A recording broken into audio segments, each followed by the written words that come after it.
Sarah Moore's hands trembled as she stared at the empty chair at the dining table, a dusty letter clutched in her weathered fingers. Tobias had left 3 days ago, taking every cent they had and leaving nothing but a hastily scrawled note and 6 hungry children behind.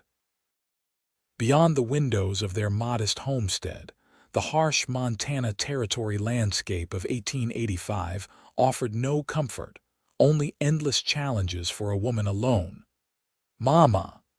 10-year-old Emma tugged at her skirt, her blue eyes wide with concern. "Is Papa coming back?" Sarah swallowed hard, tucking the letter into her apron pocket. The oldest, 12-year-old James, stood in the doorway, already understanding more than any child should. Behind him clustered 8-year-old twins Lily and Rose, 6-year-old Daniel, and 3-year-old Benjamin, who still asked for his father every night. "No, sweetheart," Sarah finally answered, forcing strength into her voice. "But we'll manage. We always do."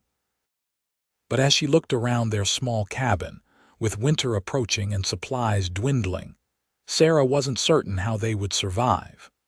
The nearest town, Silver Creek, was 15 miles away, and the small garden they'd planted wouldn't sustain them through the coming months.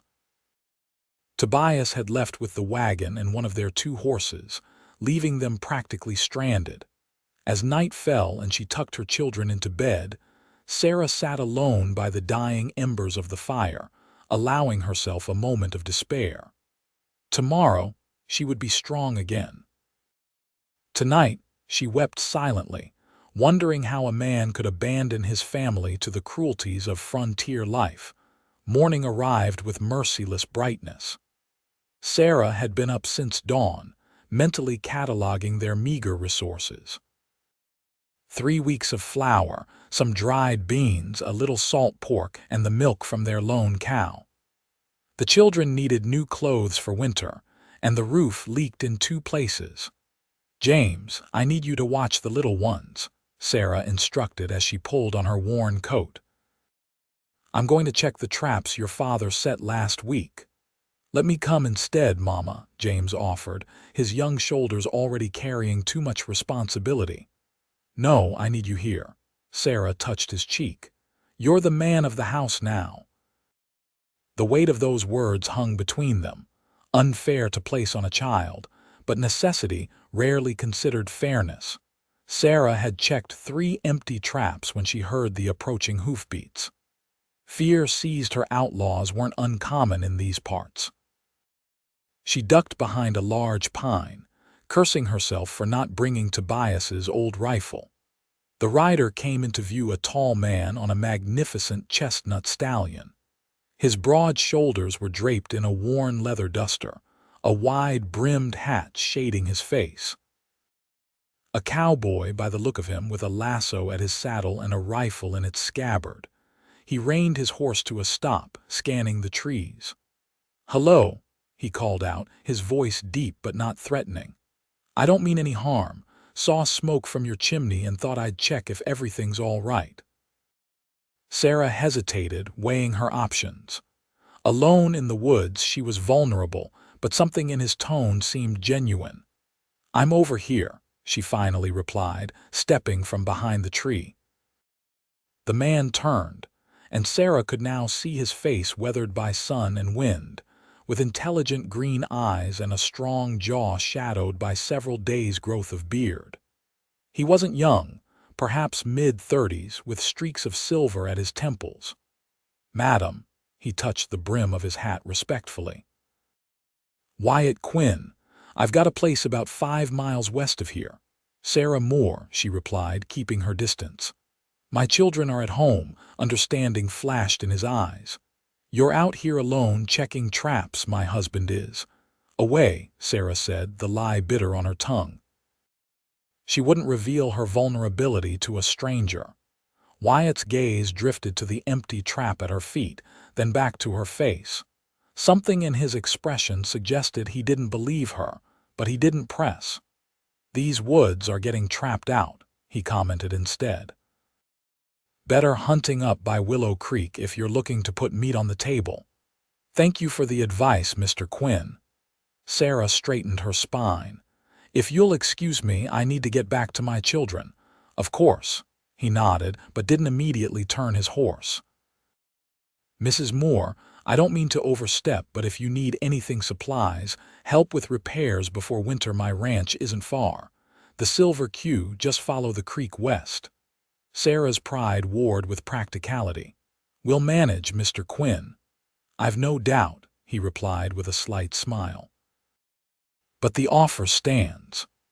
With another tip of his hat, he turned his horse and rode away, leaving Sarah with empty traps and a gnawing worry about the coming winter. When she returned home, Emma and James were arguing over how to mend a hole in Daniel's shirt, while the twins were attempting to keep Benjamin entertained. "Mama," Rose exclaimed, "James says Papa isn't coming back ever. Is that true?" Sarah set down her basket and gathered her children close. "Your father has gone away," she said carefully, "and I don't know when or if he'll return, but we have each other, and that's what matters most." "But how will we eat?" Lily asked, always the practical one. "And who will fix the roof before it snows?" "I'll figure something out," Sarah promised, though she had no idea how to keep that promise.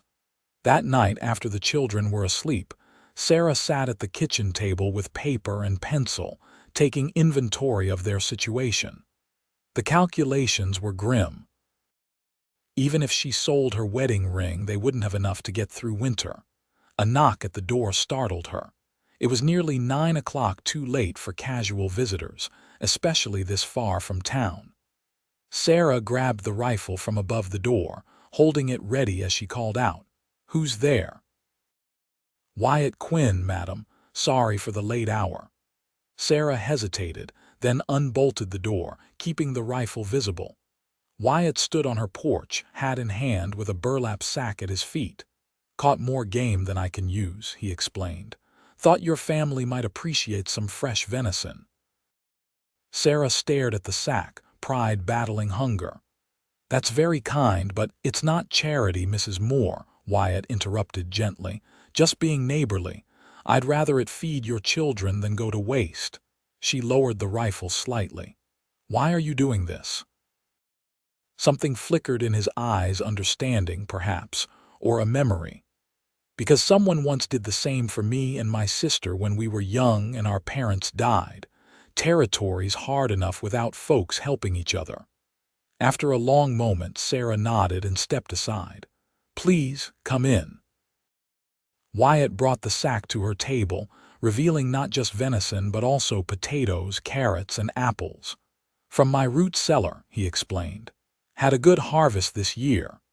"Thank you," Sarah said, meaning it despite her discomfort at accepting help. "The children will be thrilled." Wyatt's gaze drifted to the paper on the table, with its columns of numbers, then to the leaky corner of the ceiling where a pot caught dripping water. He didn't comment, but Sarah saw the assessment in his eyes. "Your husband," he said carefully. "He's not coming back, is he?" Sarah stiffened. "That's not your concern, Mr. Quinn." "No, it's not," he agreed. "But winter's coming and that roof won't hold against the snow." He paused, choosing his words. "I need help at my ranch, extra hands for the cattle, someone to manage the house. It pays fair, with room and board for your family." "I can't just leave this place," Sarah protested. "The offer includes use of my wagon to bring whatever you want to keep," Wyatt continued. "And when spring comes, if you want to return here, I'll help you fix what needs fixing." Sarah studied him, searching for ulterior motives. "Why would you do all this for strangers?" "Because I've got more than I need, and you've got 6 children to feed," he answered simply. "And because no one should face a Montana winter alone." The practicality of his offer was undeniable.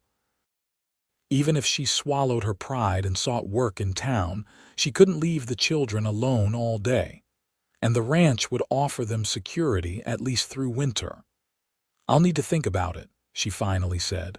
Wyatt nodded, placing his hat back on his head. "Of course. I'll come by in 3 days, if that's all right." Whatever you decide, I can at least help with that roof." After he left, Sarah sat for a long time at the table. The venison would feed them for days, the vegetables even longer. But what then? Pride wouldn't keep her children warm or fed. For 3 days, Sarah considered Wyatt's offer while watching her children grow excited over venison stew and apple tarts. She examined their home with new eyes, the drafty windows, the sagging porch, the garden that had never thrived in the rocky soil.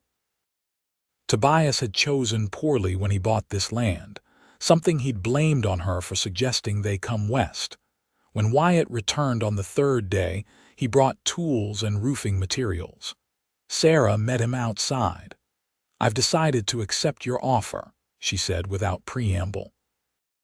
"For the winter at least, but I have conditions." Wyatt set down his toolbox. "Name them. My children and I will have our own quarters. I'll cook, clean, and manage your household, but I won't." She faltered, uncomfortable. "Mrs. Moore," Wyatt interrupted gently, "I'm offering employment, not anything improper. You and your children will have the main house. I've been living in the bunkhouse with my ranch hands anyway. It's simpler that way." Relief washed over her. "And when spring comes, if we choose to return here, as I said, I'll help you make this place proper before you go," he confirmed. "Though I hope by then you'll see the Silver Q as home." 2 days later, Sarah stood watching as Wyatt and his 2 ranch hands, brothers named Tom and Frank, loaded the wagon with her family's belongings. The children were a mixture of excitement and apprehension, especially James, who viewed the move with suspicion. "Why are we going to a stranger's house, Mama?" he asked quietly as they packed the last of their clothes. "Because we need help, James," Sarah answered honestly. "And sometimes accepting help is the strongest thing you can do." The journey to the Silver Q took most of the day. As they crested a hill, Sarah gasped at the sight below. The ranch spread across a picturesque valley with a sturdy 2-story main house, a large barn, bunkhouse, and various outbuildings. Pastures stretched in all directions, dotted with cattle. A creek wound through the property, lined with cottonwoods turning golden with autumn. "It's beautiful," Emma breathed from beside her. Wyatt, riding alongside the wagon, smiled. "My father started it with just 20 acres and 12 cattle. Took him 30 years to build it to what you see. Been adding to it myself for the last 10. As they approached the main house, a woman emerged from the door, tall, gray-haired, with a no-nonsense expression that softened when she saw the children. "This is Mrs. Peterson," Wyatt introduced her. "She comes from town 3 days a week to help with cooking and such. She'll show you around the house." Mrs. Peterson nodded at Sarah. About time this place had a proper family in it. Been telling him that for years.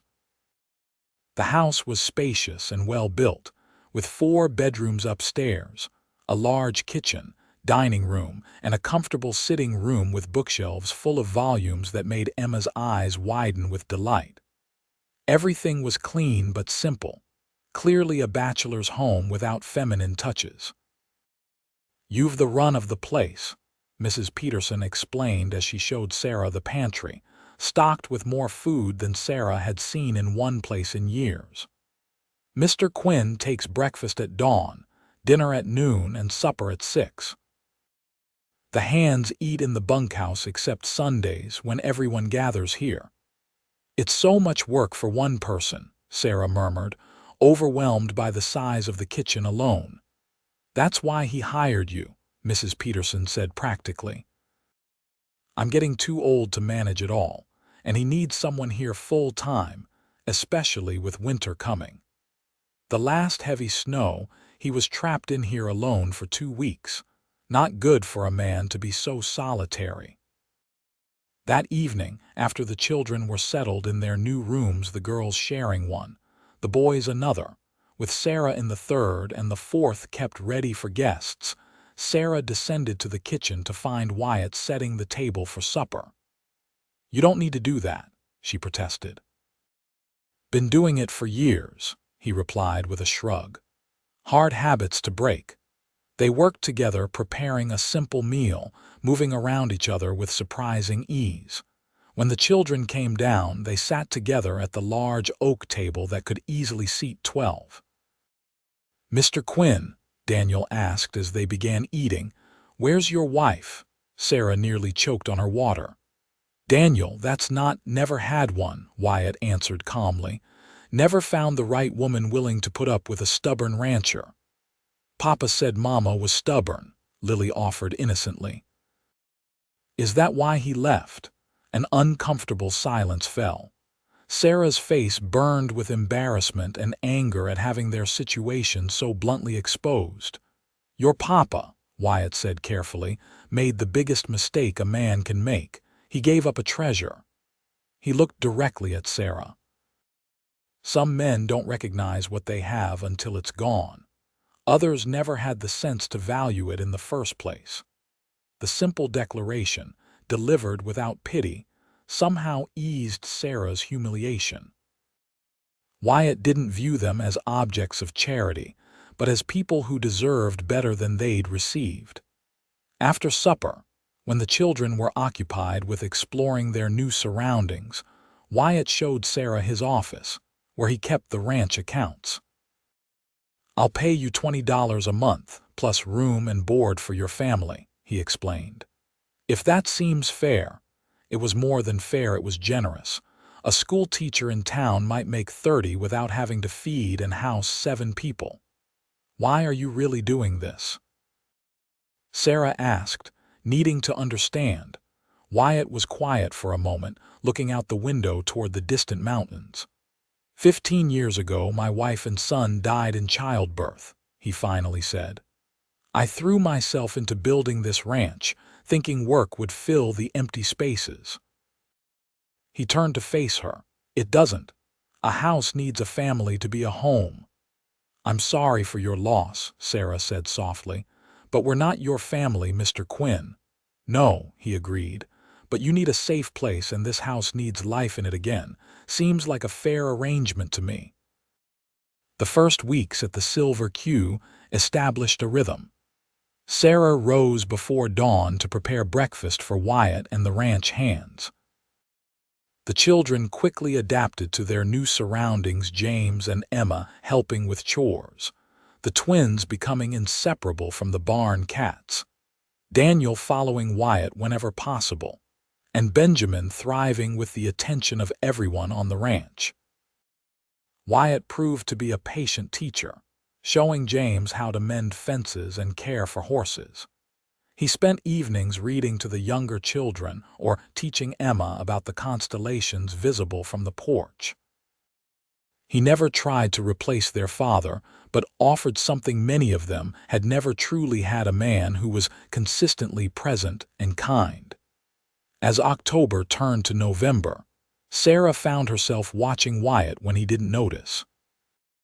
The gentle way he lifted Benjamin onto his shoulders, his patience teaching Daniel to whittle, how he never raised his voice even when the twins accidentally let the chickens loose. He was nothing like Tobias, who had been quick to anger and quicker to blame. One evening, after the children were asleep, Sarah found Wyatt on the porch smoking a pipe and watching the stars. She brought him coffee wrapped in her shawl against the chill. "Thank you," he said, taking the cup. "Sit a while, unless you're tired." Sarah settled into the chair beside him. They sat in comfortable silence, something she'd never experienced with Tobias, who always needed to fill quiet moments with complaints or demands. "Your children are remarkable," Wyatt eventually said. "James has a natural way with horses, and Emma, that girl's smarter than most grown men I know." Pride warmed Sarah's chest. "They've had to grow up quickly." "Too quickly," Wyatt agreed, "but they're resilient like their mother."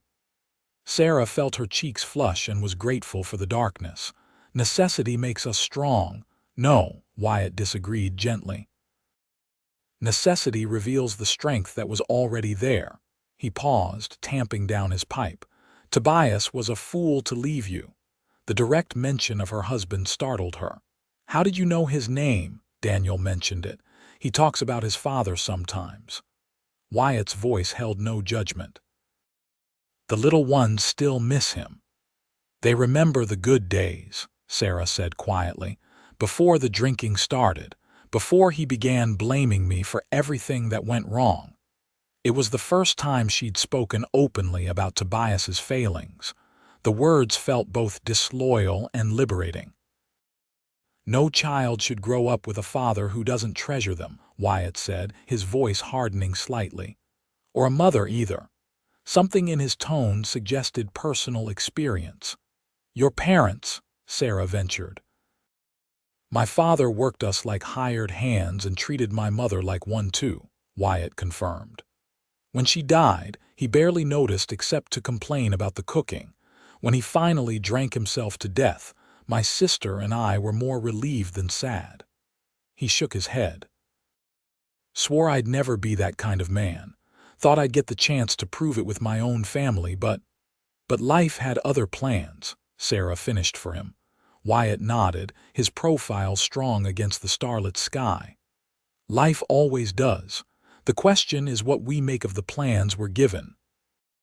The first snow came in late November, blanketing the ranch in pristine white. The children were ecstatic, building snowmen and having snowball fights that even Wyatt joined, his deep laugh ringing out as Benjamin stuffed snow down the back of his coat. Sarah watched from the kitchen window, her hands busy with bread dough. The scene before her was one of simple joy, something that had been missing from their lives for too long. She realized with a start that she hadn't thought about Tobias in days. The ache of his betrayal was fading, replaced by gratitude for their new circumstances. That evening, after supper, Wyatt pulled a crate from the storage room. Thought the house could use some Christmas cheer, he explained as he opened it to reveal ornaments wrapped in newspaper delicate glass balls, carved wooden figures, and paper stars. Christmas is still weeks away, Sarah pointed out, though the children were already excitedly unwrapping the decorations. Best to be prepared, Wyatt replied with a wink. Tomorrow we'll cut a tree. More family tradition starts now. First snow means Christmas preparations begin. That's not our tradition, Lily said, confused. It is now, James surprised everyone by saying. Right, Mama? Sarah felt something shift in that moment, acceptance of their new life, perhaps, or simply the recognition that joy was possible again. Yes, she agreed. It is now. As promised, the next day Wyatt took everyone in the sleigh to find the perfect tree. They returned hours later, cold and laughing, with a magnificent pine that nearly touched the ceiling when they set it up in the sitting room. That night, after decorating the tree and singing carols around the piano that Emma was learning to play, Sarah found herself standing alone with Wyatt, admiring their handiwork. Thank you, she said softly, for giving them this. Thank you for bringing life back to this house, he replied, his voice equally quiet. His hand found hers in the semi-darkness, fingers intertwining naturally. The simple contact sent warmth spreading through Sarah's body. They stood that way for several minutes, hands joined, watching the firelight reflect off the ornaments. Neither spoke, but something significant had changed between them, a boundary crossed, a possibility acknowledged. The days leading to Christmas were filled with secret projects, baking, and anticipation. Sarah hadn't seen her children this happy in years. Even James, who had maintained a certain wariness around Wyatt, was softening, especially after Wyatt gave him his own tool set and began teaching him carpentry. On Christmas Eve, after the children were finally asleep, Sarah descended to the sitting room to place the last few gifts under the tree, modest items she'd made from fabric remnants and things ordered from the Sears catalog. She was surprised to find Wyatt there, adding several packages of his own. "I hope you don't mind," he said, looking almost boyishly uncertain. "Nothing extravagant, just things I thought they might like." Sarah smiled. "Of course I don't mind. You've done so much already." Wyatt straightened, crossing to where a small package sat on the mantel. "This one's for you," he said, handing it to her. "But I'd like you to open it now, if that's all right." Sarah unwrapped the package carefully. Inside was a silver pendant on a delicate chain, a quartz crystal wrapped in intricate silverwork. "It's beautiful," she breathed, running her finger over the polished stone. "It was my mother's," Wyatt explained. "The only thing of value she ever owned. My father gave it to her when they were courting before life hardened him." He paused, seeming to search for words. "I've been keeping it for someone special." Sarah looked up at him, her heart pounding. "Wyatt, I can't accept this." "You can," he insisted gently, unless I've misunderstood what's growing between us." She hadn't heard her first name from his lips before. The intimacy of it, combined with the significance of the gift, made her tremble slightly. "You haven't misunderstood," she admitted, her voice barely above a whisper, "but it's too soon. Tobias has been gone less than 3 months." "I know," Wyatt nodded, "and I'm not asking for promises. Just permission to hope." He was so different from Tobias' patient where her husband had been demanding, gentle where he had been harsh. The realization that she was comparing them, finding Tobias wanting, brought both guilt and relief. "Hope is a gift I can give," Sarah finally said, holding out the necklace. "Will you help me put it on?" Wyatt's fingers were surprisingly deft as he fastened the clasp at the nape of her neck. His touch lingered there, warm and possessive in a way that made Sarah's breath catch. When she turned to face him, they were standing very close. His eyes asked a question. Her slight nod answered it. The kiss that followed was gentle, tentative, a beginning rather than a demand. Christmas morning dawned bright and clear. The children's excitement filled the house as they opened their gifts books for Emma. The tool set for James officially presented. Dolls for the twins, a wooden train for Daniel, and a stuffed bear for Benjamin. Wyatt's additions were perfect ice skates for everyone, as the pond near the house had frozen solid. The day was spent learning to skate, with much laughter and many tumbles. Sarah, who hadn't skated since girlhood, found herself held firmly by Wyatt's strong hands as she rediscovered her balance. Their eyes met often, secret smiles passing between them that the children, absorbed in their new skill, didn't notice. That evening, as they sat exhausted but happy around the fire, Benjamin crawled into Wyatt's lap with his new bear. "Read story," he demanded sleepily. "Please," Sarah corrected automatically. "Please," Benjamin echoed, snuggling against Wyatt's chest. As Wyatt began reading from a book of children's tales, Sarah looked around at her children's safe, warm, well-fed, and content. For the first time since Tobias left, she felt not just resignation to their circumstances but genuine happiness. Later, after the children were asleep, Wyatt and Sarah stood again by the tree, the house quiet around them. "Best Christmas I can remember," Wyatt said, his arm around her shoulders. "For us too," Sarah agreed, leaning into his strength. "You've given us so much." "You've given me more," he replied, turning to face her. "A purpose beyond work, laughter in this house again." His hand caressed her cheek, and hope for a future I'd stopped believing was possible.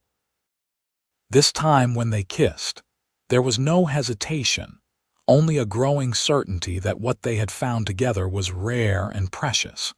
January brought brutal cold and a blizzard that kept everyone indoors for days. The forced proximity might have been difficult, but instead it cemented their emerging family bonds. Wyatt taught the children card games and told stories of his early days on the ranch. Sarah discovered he was a surprisingly good baker, and they spent hours in the kitchen together, creating elaborate pastries that disappeared almost instantly. In the evenings, after the children were asleep, Sarah and Wyatt would sit before the fire, sometimes talking, sometimes reading companionably, and increasingly finding moments to explore their growing feelings with kisses and caresses that left them both longing for more, but unwilling to rush. "I never thought I could feel this way again," Wyatt confessed one night, his fingers tracing patterns on her palm.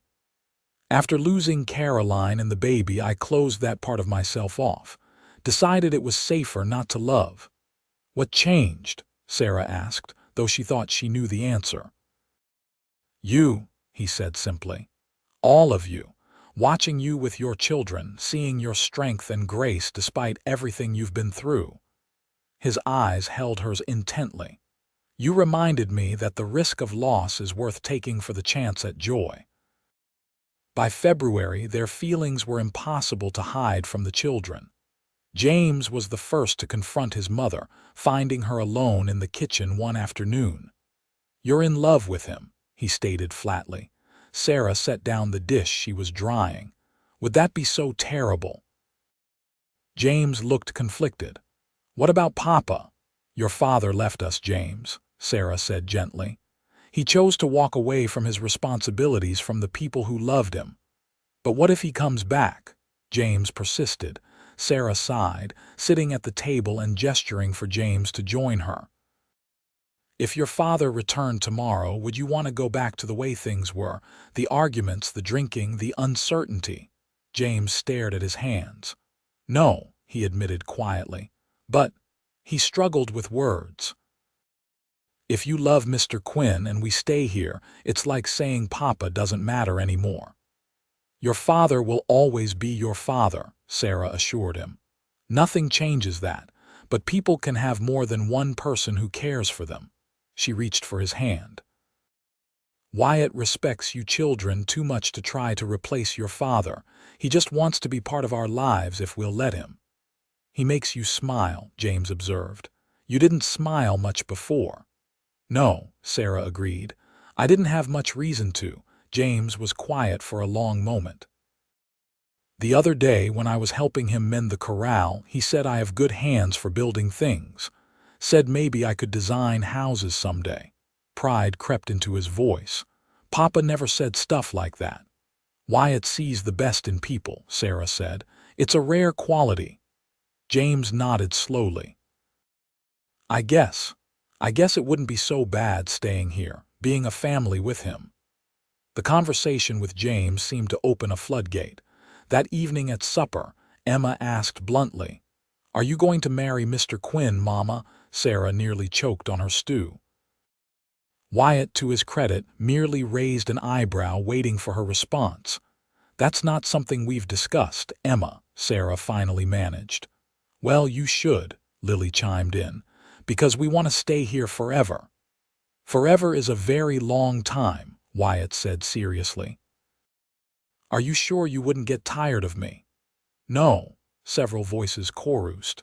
"You teach us things," Daniel explained. "And you don't yell when we make mistakes. And you give the best piggyback rides," Benjamin added, making everyone laugh. Wyatt's eyes found Sarah's across the table. "I'm quite fond of your mother," he said, his gaze never leaving hers. "And all of you. If staying at the Silver Q would make you happy, nothing would please me more." "But," Sarah interjected, feeling she needed to maintain some parental authority, "these aren't decisions children make. They're for adults to discuss privately."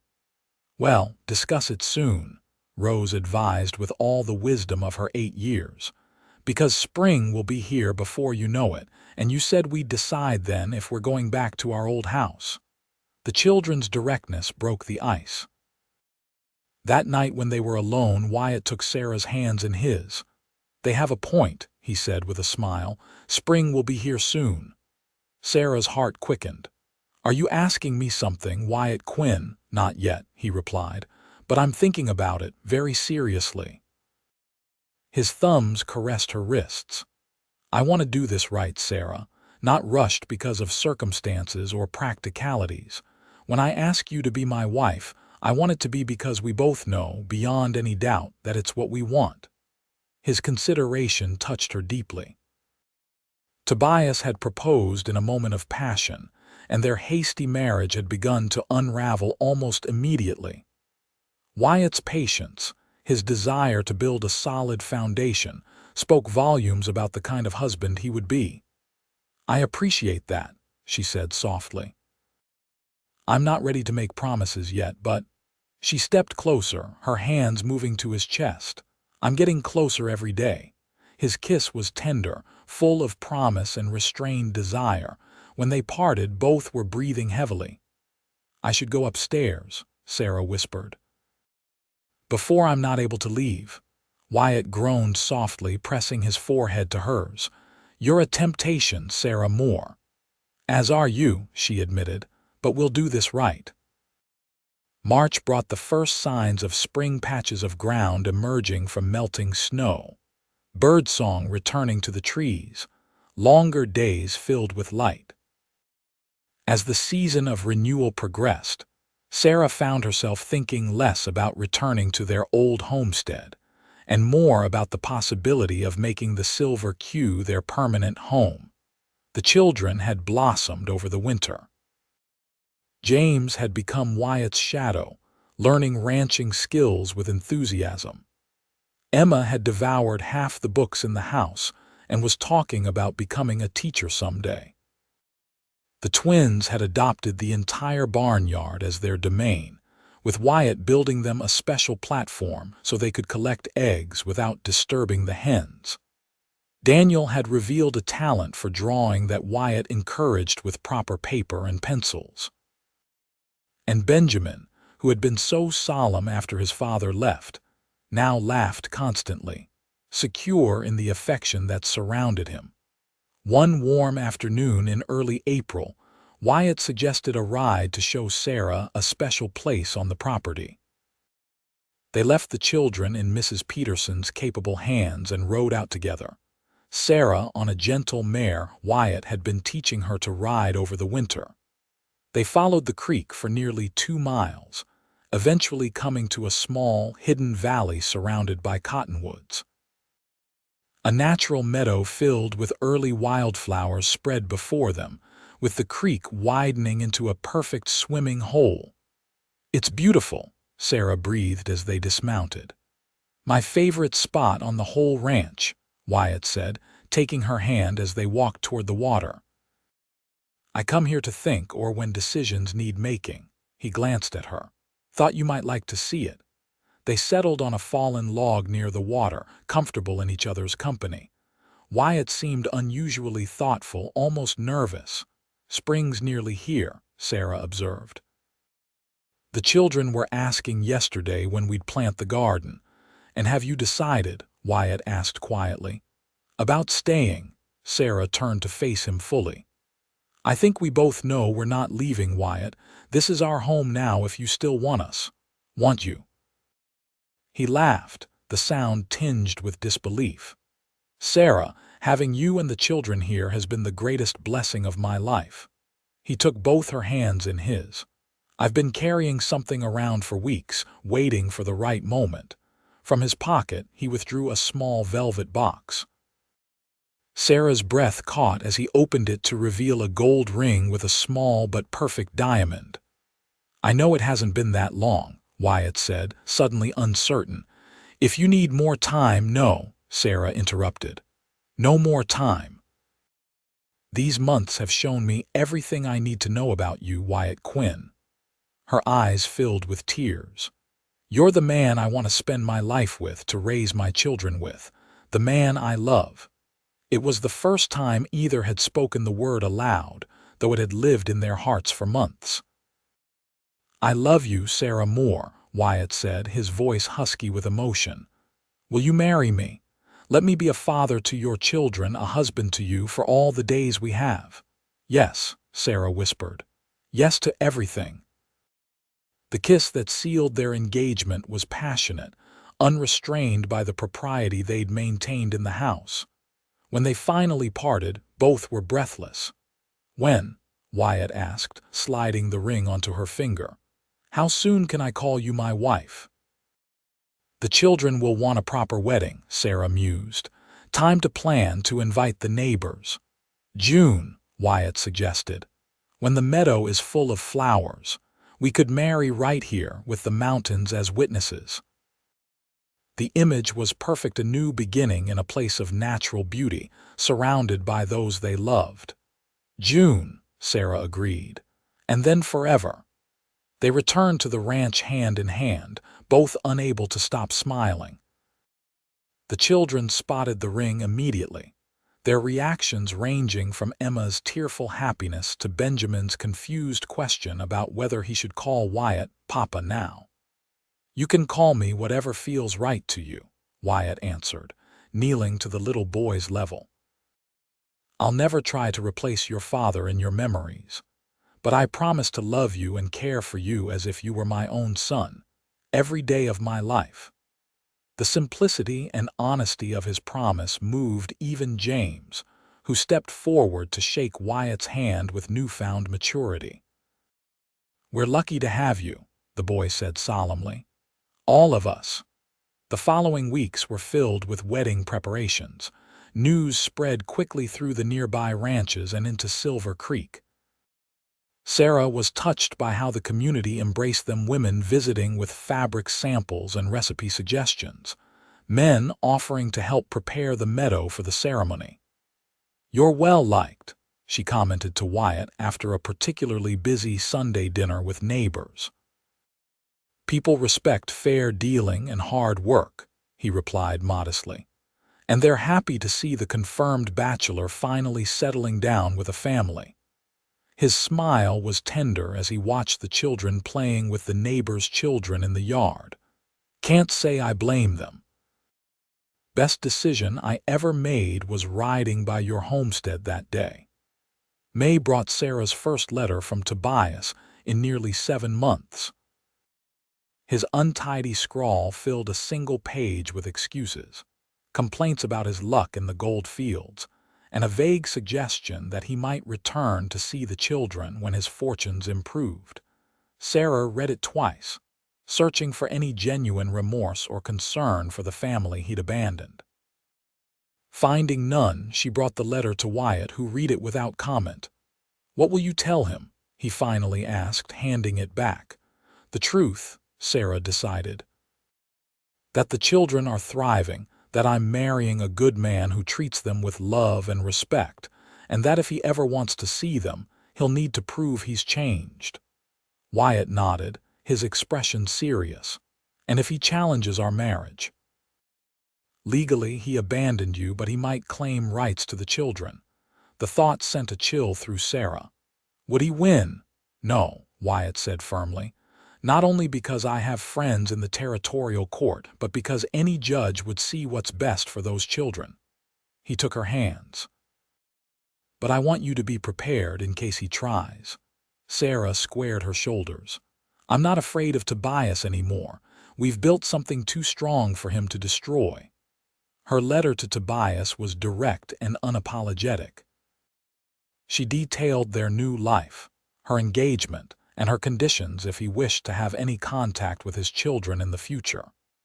Whether he would respond or simply disappear again remained to be seen, but Sarah found she could face either possibility with equanimity. June arrived with perfect weather. The meadow Wyatt had shown Sarah now a riot of color: purple lupines, orange paintbrush, yellow buttercups, and blue forget-me-nots, creating a natural carpet for their wedding. A simple arch of twisted branches marked the spot where they would exchange vows, decorated with ribbon and wildflowers by the twins, who had appointed themselves official wedding designers. On the morning of the wedding, Sarah stood in her bedroom at the ranch house, Emma and Mrs. Peterson helping her dress in a gown of ivory silk ordered from Denver. It was more elegant than anything she'd ever owned, with delicate lace at the collar and cuffs. "You look beautiful, Mama," Emma said, her eyes shining with tears. "She certainly does," agreed a voice from the doorway. Sarah turned to see James, handsome in his new suit, watching with an expression that mingled pride and wistfulness. "Mr. Quinn asked me to give you this." He handed her a small package. Inside was a bracelet of silver and quartz that matched the pendant Wyatt had given her at Christmas, along with a note. "To match the first gift of many, I'll be waiting for you in our meadow. All my love, W." Tears threatened to ruin the careful arrangement of her hair. "Tell him I'll be there soon," she managed. The journey to the meadow was made in a wagon decorated with flowers and ribbons, the children riding alongside except for Benjamin, who insisted on sitting with his mother. Neighbors and friends from miles around had gathered, creating a sizable congregation in the wilderness setting.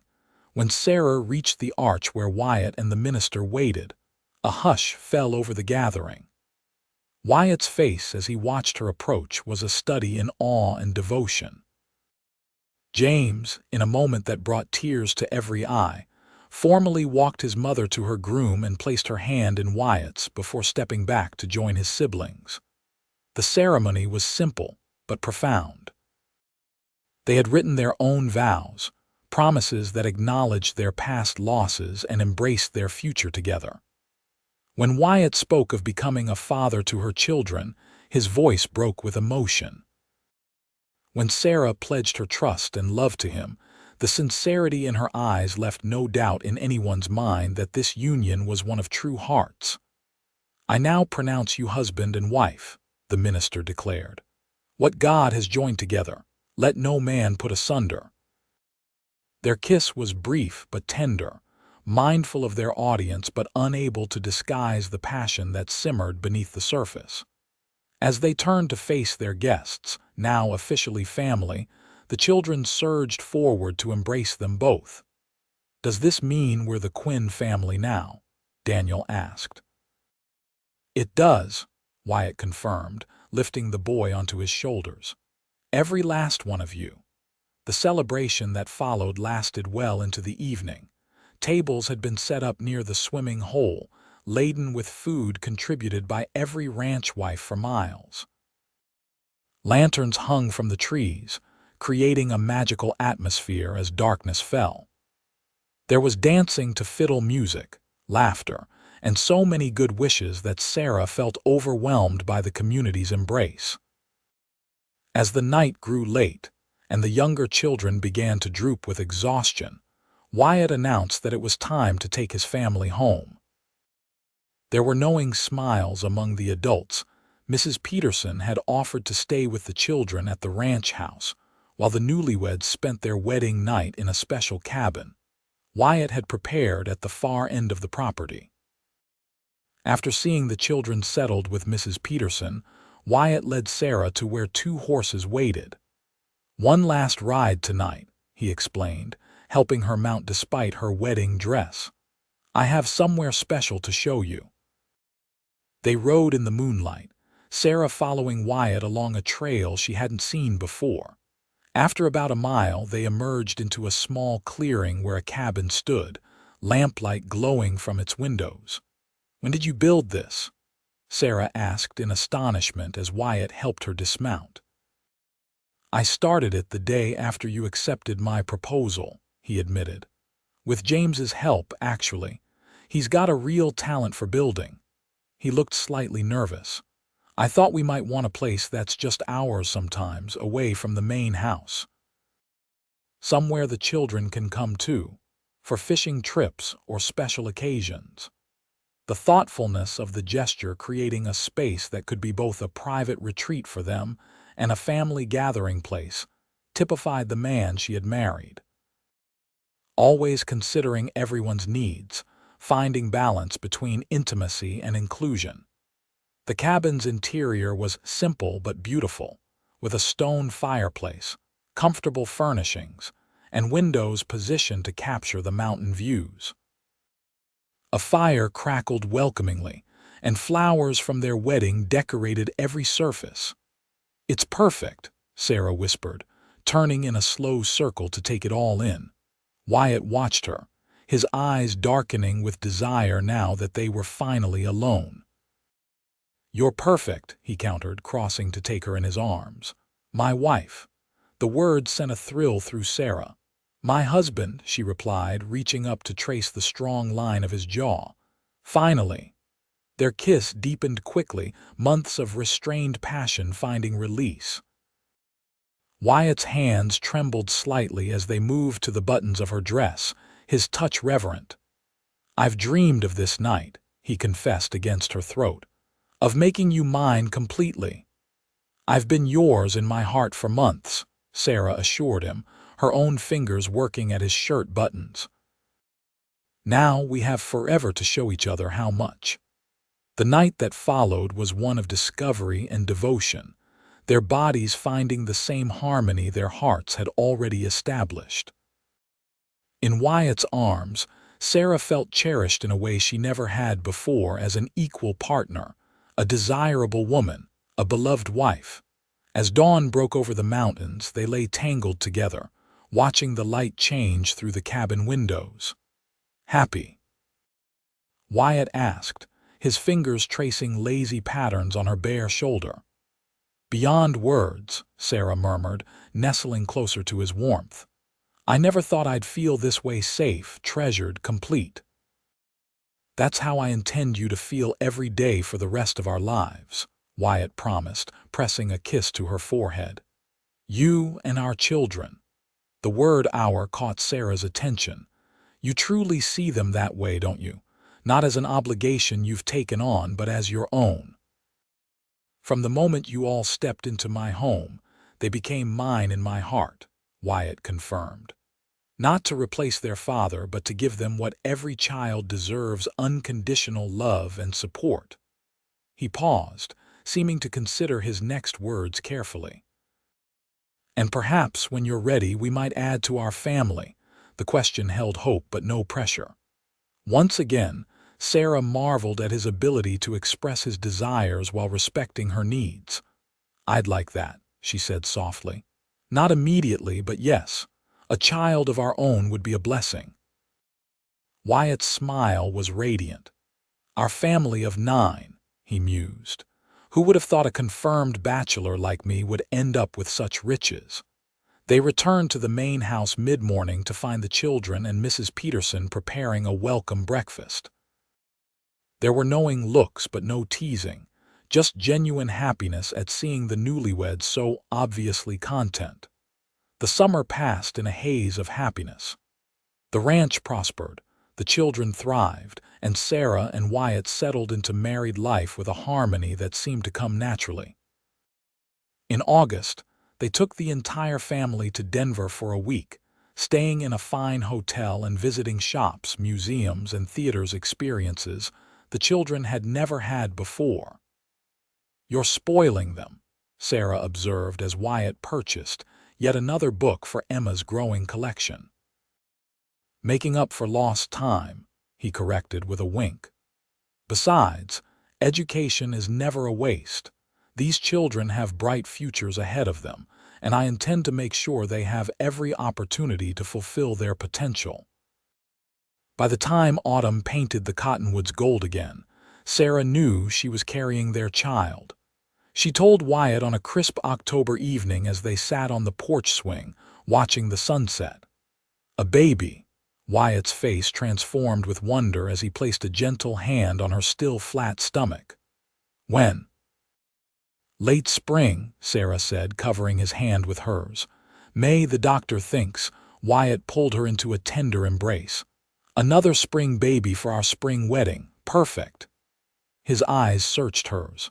"How are you feeling?" "Wonderful," Sarah assured him. "Stronger than I did with the others, doctor. Wilson says I'm in excellent health." Relief flooded Wyatt's expression. Sarah knew he still carried the fear of losing her as he had lost his first wife in childbirth. "Nothing will go wrong," she promised, understanding his unspoken worry. "This baby will have the best of care, and so will I." The children's reactions to the news ranged from excitement to confusion.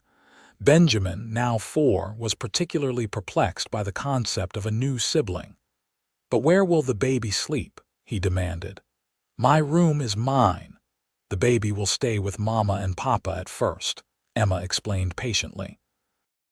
"And then probably get the nursery fixed up. I could help build a cradle," James offered, his voice deepening now that he was approaching 13. "Mr. Peterson showed me how to use the lathe for detailed work." "I'd be honored," Wyatt said, clearly moved by the offer. "We could work on it together this winter." As Christmas approached, bringing with it memories of the previous year when their new family was just forming, Sarah felt a profound gratitude for the journey that had brought them to this point. From the desperation of abandonment to the security of true love, from a struggling homestead to a thriving ranch, from uncertainty to purpose, the transformation seemed almost miraculous on Christmas Eve. After their now traditional decorating of the tree, Sarah and Wyatt exchanged private gifts.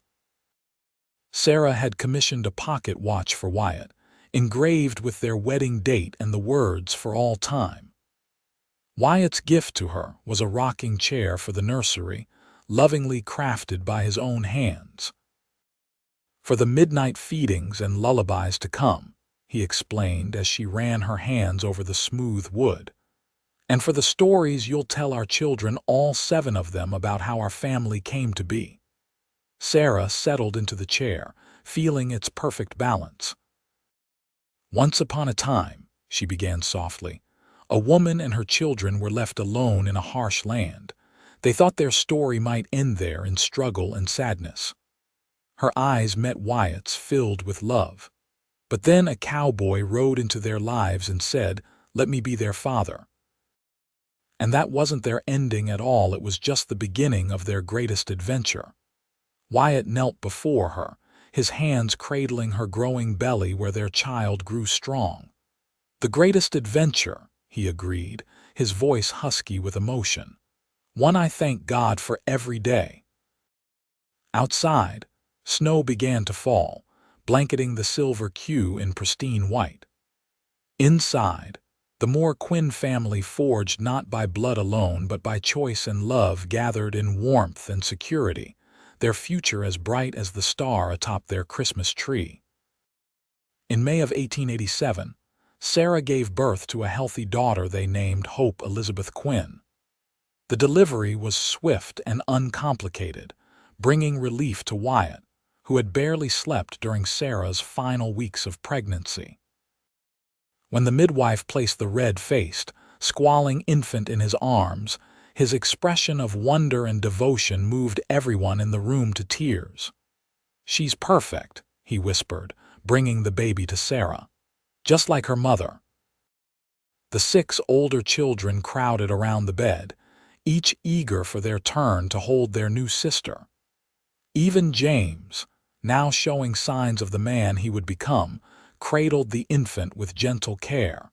"Our family is complete now," Emma declared with the certainty of a 13-year-old. Sarah and Wyatt exchanged a knowing glance. Perhaps it was, or perhaps the future held more blessings. Either way, they had created something precious and enduring, a home where love conquered abandonment, where second chances led to first joys, where a family was defined not by blood, but by the heart's true compass. As Wyatt had promised on that autumn day when he first offered shelter to a desperate woman and her 6 children, they had made a home together, not just for a season but for a lifetime.